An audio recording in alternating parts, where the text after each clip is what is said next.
قربانی کے دنوں میں بہت سارے احباب یہ مسئلہ پوچھتے ہیں، اور جب تک قربانی نہیں ہو جاتی پوچھتے بھی رہتے ہیں، دوران سال بھی پوچھتے ہیں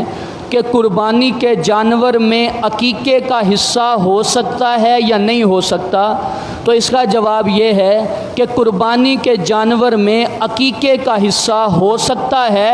اور بہت سارے بھائی عقیقے کو حقیقہ بولتے ہیں ہاں سے، تو یہ ہاں سے حقیقہ نہیں ہے، عین قاف یا قاف ہا گول ہا عقیقہ ہے۔ تو عقیقے کا حصہ قربانی کے جانور میں ہو سکتا ہے، یعنی اس طرح بھی ہو سکتا ہے کہ 7 حصے ہیں، اگر گائے کے اندر، بیل کے اندر، بھینس کے اندر، جو بڑا جانور ہے اونٹ کے اندر 7 حصے ہوتے ہیں، ان میں ایک حصہ قربانی کا ہو، 6 حصے عقیقے کے ہوں، تو یہ ہو سکتا ہے۔ اور یہ بھی یاد رکھیں کہ عقیقہ کبھی بھی آپ کر سکتے ہیں، افضل یہ ہے کہ بچہ پیدا ہو تو 7ویں دن بچے کا نام رکھا جائے، 7ویں دن اس کا سر مونڈا جائے، اور جتنے بال ہیں اس وزن کی چاندی اور یا سونا یہ صدقہ کیا جائے، اور 7ویں دن اس کے بعد عقیقہ کیا جائے، سر مونڈنے کے بعد 7ویں دن عقیقہ کیا جائے۔ تو اگر کوئی 7ویں دن نہیں کرتا، جیسے قربانی میں جو حصہ ڈالتے ہیں تو ظاہر ہے پھر وہ 7ویں دن کا اعتبار نہیں ہے، تو عقیقہ ہو جائے گا، اس میں کوئی حرج نہیں ہے۔ افضل یہ ہے کہ 7ویں دن بچے کا عقیقہ ہو۔ اگر 7واں دن نہیں ہے، آپ اس کے بعد اللہ نے آپ کو توفیق دی اور استطاعت دی، آپ صاحب حیثیت ہوئے، اور 7ویں دن کے بعد آپ عقیقہ کرنا چاہتے ہیں، تو صدر الشریعہ نے بڑا پیارا طریقہ لکھا ہے کہ آپ پیدائش کے دن کو یاد رکھ لیں، یہ عموماً یاد ہوتا ہے،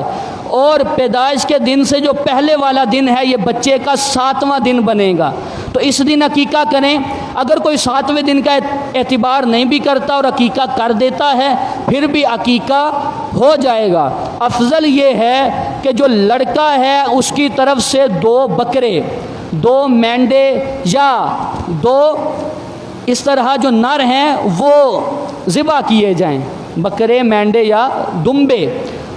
ان تینوں میں سے کوئی بھی۔ جو لڑکی ہے اس کی طرف سے افضل یہ ہے کہ 1 بکری اس کی طرف سے عقیقہ کی جائے۔ اگر کسی کی اتنی حیثیت نہیں ہے، استطاعت نہیں ہے، اور وہ عقیقہ کر ہی نہیں سکتا، تو وہ گناہ گار نہیں ہوگا۔ عقیقہ کرنا ایک مستحب امر ہے، یعنی افضل ہے، ثواب کا کام ہے۔ مستحب یہ ہوتا ہے کوئی کرے تو ثواب، نہیں کرے تو گناہ نہیں ہے، تو اس لیے عقیقے کا، اور پھر اگر قربانی کے جانور میں حصہ ڈالیں تو افضل یہی ہے کہ بچے کی طرف سے 2 حصے، بچی کی طرف سے 1 حصہ ڈالا جائے۔ اگر کوئی بچے کی طرف سے 1 ڈالتا ہے، بچی کی طرف سے بھی 1 ڈالتا ہے، پھر بھی عقیقہ ہو جائے گا۔ اسی طرح اگر بچے کی طرف سے 2 بکروں کی جگہ 1 بکرا کرتا ہے پھر بھی عقیقہ ہو جائے گا۔ تو اگر جیسے میں نے بتایا بچے کی طرف سے نر جانور ہوں، بچی کی طرف سے مادہ، اگر کوئی اس کا اعتبار نہیں کرتا، بچی کی طرف سے بھی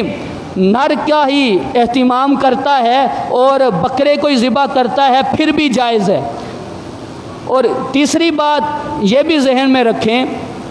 کہ بہت سارے لوگ کہتے ہیں جو عقیقے کا گوشت ہے یہ نانی نہیں کھائے، ماں نہیں کھائے، اس طرح کی باتیں کرتے ہیں، تو ایسا کچھ بھی نہیں ہے۔ عقیقے کا گوشت سارے کھا سکتے ہیں، آپ کچا بھی تقسیم کر سکتے ہیں، پکا کے بھی تقسیم کر سکتے ہیں، کسی طرح سے بھی۔ اور جس طرح قربانی کے گوشت کا مسئلہ ہے ویسے ہی اس کا مسئلہ ہے، جیسے قربانی کے جانور کی شرائط ہے ایسے ہی عقیقے کے جانور کی شرائط ہیں۔ تو